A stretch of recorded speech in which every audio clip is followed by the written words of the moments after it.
যে মানুষটা তোমার সাফল্যের পথে সবচেয়ে বড় বাধা, সে কোনো বস, পরিবার বা সমাজ নয়, সে তুমি নিজেই। তো হ্যালো ড্রিমার্স, কি অবস্থা সবার? একটা গল্প শেয়ার করি।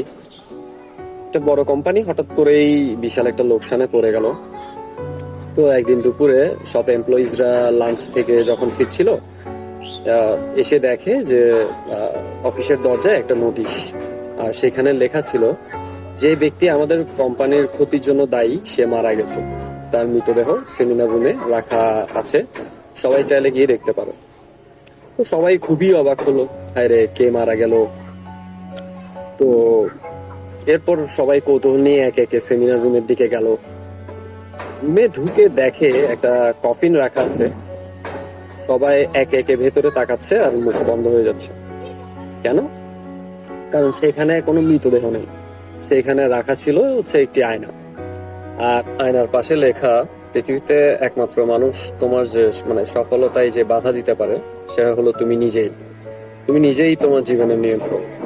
তোমার জীবনে পরিবর্তন আসে না যখন তোমার বস বদলায়, তোমার বন্ধুরা বদলায়, কিংবা তোমার পরিবার বদলায়।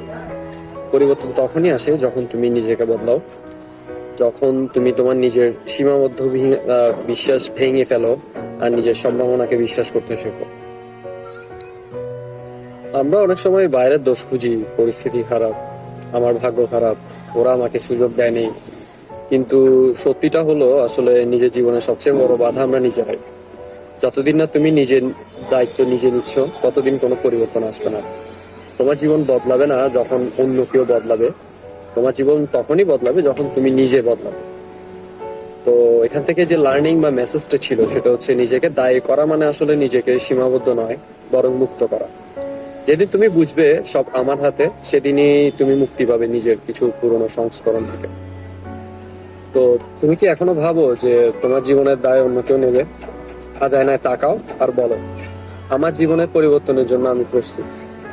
আর এই গল্পের যদি পুরো ভার্সনটা ইংরেজিতে দেখতে চাও, তাহলে আমার জেনিমেটেড উইজডম যে চ্যানেলটা আছে ওখানে সাবস্ক্রাইব করতে পারো। ডিসক্রিপশনে আমি লিঙ্ক দিয়ে দেবো। ধন্যবাদ সবাইকে।